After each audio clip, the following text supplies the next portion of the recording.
तो भाई लोग आप ही बताओ कैसा लगा house of the dragon series का सीजन 2। मैं अपनी बात करूं तो मुझे ये सीजन जस्ट अच्छा लगा और ये सीजन 2 अपने पहले सीजन से तो बहुत ही अच्छा था। हाँ बट सीजन 2 की एंडिंग उतनी मजे की नहीं हुई। वैसे पहले सीजन की भी इतनी अच्छी नहीं हुई थी। अब हर कोई यही सोच रहा था कि रनेरा के पास ड्रैगन्स और राइडर्स आ गए हैं तो शायद लास्ट एपिसोड में एक बैटल देखने को जरूर मिलेगी ड्रैगन्स की या फिर कोई सोलो फाइट। वो तो कुछ नहीं देखने को मिला बट इस एपिसोड ने सीजन 3 को डेवलप किया। सो चलो इस एपिसोड की एंडिंग को एक्सप्लेन करते हैं जिनमें देखते हैं कि मेन कैरेक्टर की जो कहानी है वो कहां तक पहुंची। सबसे पहले बात करते हैं रनेरा की। रनेरा को पूरे सीजन में देखा कि तो वो खुद को मजबूत कर रही होती है क्योंकि भाई पहले तो इसके पास कुछ नहीं था, ना तो कोई बड़ी फौज थी और ना ही ड्रैगन्स। वैसे ड्रैगन्स तो थे बट उनके राइडर्स नहीं थे और इस लास्ट एपिसोड में ये सब कुछ हासिल कर लेती है। बट इस सब की वजह यह नहीं थी कि वो 7 किंगडम की क्वीन बने, बट उससे भी बड़ा मकसद था इसका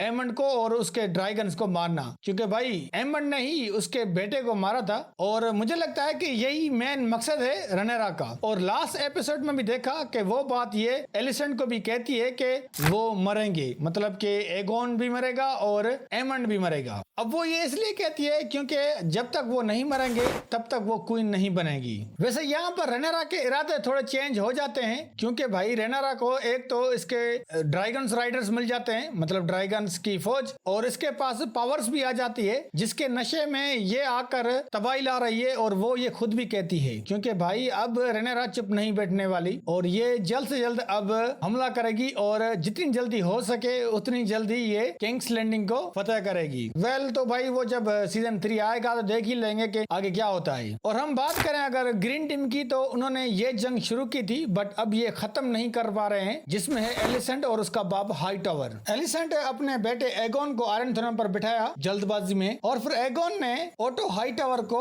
किंग ऑफ हैंड से हटा दिया और उसके बाद कुछ गलत डिसीजन लिए जिसकी वजह से वो किंग लैंडिंग से भाग जाता है ब्रावोज में लेरिस के साथ। और फिर जब उसकी जगह एमंड लेता है तो वो तो और भी तबाही लाता है और फिर वो अपनी माँ को भी निकाल देता है काउंसलिंग मीटिंग से। और अब ग्रीन टीम को खुद नहीं पता कि वो क्या कर रहे हैं क्योंकि वो जंग शुरू करके साइड हो गए, जैसे कि एलिसेंट और उसका बाप ओटो हाई टावर और लेरिस स्ट्रॉन्ग, इन्होंने जंग शुरू की बट वो साइड हो गए हैं। लेरिस भाग गया, ओटो का पता नहीं, और यहाँ तक के भाई एलिसेंट भी रनेरा के पास आती है कि ये जंग खत्म करो और किंग्स लैंडिंग अपना ले लो। तो भाई जब वो उसी का ही था तो फिर तुमने जंग शुरू क्यों की थी? तो भाई यहाँ पर रनेरा ने भी साफ मना कर दिया कि नहीं, मैंने कुर्बानियां दी हैं, अब तुम्हारी बारी। और ये इसलिए एलिसेंट ने किया क्योंकि एमंड अपनी बहन हेलेना को ड्रीम फायर के साथ मिलकर जंग लड़ाना चाहता था, जो कि एलिसेंट और हेलेना नहीं चाहती थी। तो यही वजह है कि वो दोनों इस जंग से दूर जाना चाहते हैं। तो ग्रीन टीम का तो बहुत ही बुरा हाल है और ग्रीन टीम में एक ही जस्ट एमंड बचा है जो खड़ा है और वो लड़ना चाहता है और ये बंदा लड़ेगा भी क्योंकि लेनिस्टर हाउस उसका साथ दे रहा है और हाई टावर हाउस भी उसी के साथ है और भाई ये दोनों हाउस मिलकर ये ब्लैक टीम से लड़ेंगे।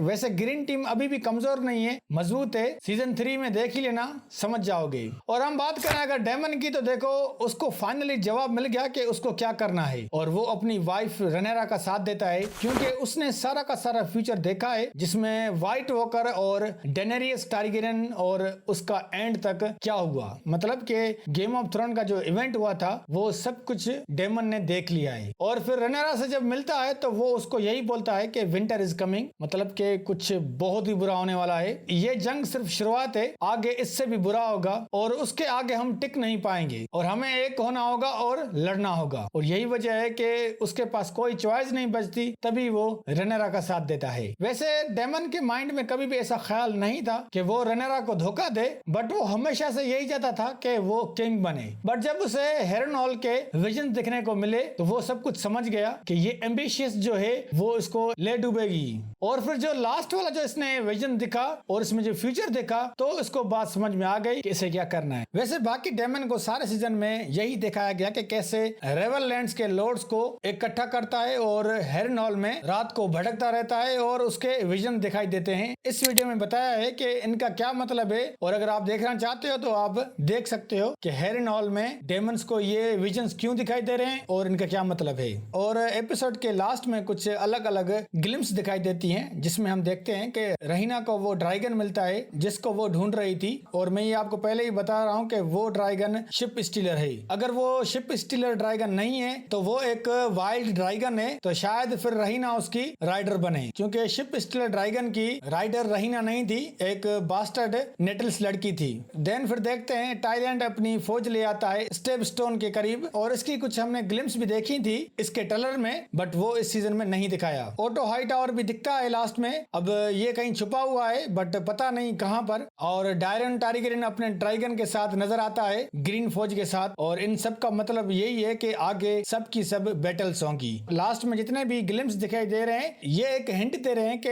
अब होगी असली जंग, जिसमें ऑलमोस्ट सारे ड्रैगन्स मारे जाएंगे। तो दोस्तों ओवरऑल एपिसोड यही था, जो इतना कोई खास नहीं था। लोग बहुत ही उम्मीद लगा के बैठे थे कि कुछ तो लास्ट एपिसोड में देखने को मिलेगा, बट ऐसा कुछ नहीं हुआ। ओवरऑल सीजन की बात करें तो भाई ये सीजन अच्छा था, क्योंकि इस सीजन में हमें मल्टीपल ड्रैगन्स देखने को मिले। मुझे तो लगता है कि सारे के सारे जितने भी ड्रैगन्स थे वो इस सीजन में हमें देखने को मिले हैं, और ड्रैगन्स के बीच की फाइट भी देखने को मिली, जिसका फैंस बेसब्री से इंतजार कर रहे थे। वेल वो तो बहुत ही कम थी, बट फिर भी वो अच्छी फाइट थी। और बड़ी बात कि ये सीजन इसलिए अपने पहले सीजन से अच्छा था क्योंकि भाई इसमें कोई ज्यादा बड़े मोनोलॉग नहीं थे। आई होप कि इसका सीजन 3 अच्छा हो। वैसे कहा जा रहा है कि इस सीरीज के 5 सीजन होंगे। अगर 5 सीजन होते हैं और अच्छे से दिखाते हैं तो हमें कोई एतराज नहीं है, बट बोर ना करें तो अच्छा ही है, क्योंकि ये कोई बड़ी किताब नहीं है, छोटी सी किताब है जिसको ये बड़ा चढ़ाकर खुद ही लिखकर सीरीज बढ़ा रहे हैं। वेल दोस्तों अभी तक के लिए यही है, और इसके बाद क्या हुआ इस पर मैं अलग अलग टाइम से वीडियो बनाता रहूंगा। और अगर हाउस ऑफ ड्रैगन सीरीज के रिगार्डिंग किसी भी टॉपिक पर वीडियो चाहिए तो आप वो कमेंट्स करें इस वीडियो में, तो उस पर मैं जरूर वीडियो बनाऊंगा। बट रिक्वेस्ट है कि चैनल को सब्सक्राइब जरूर करें।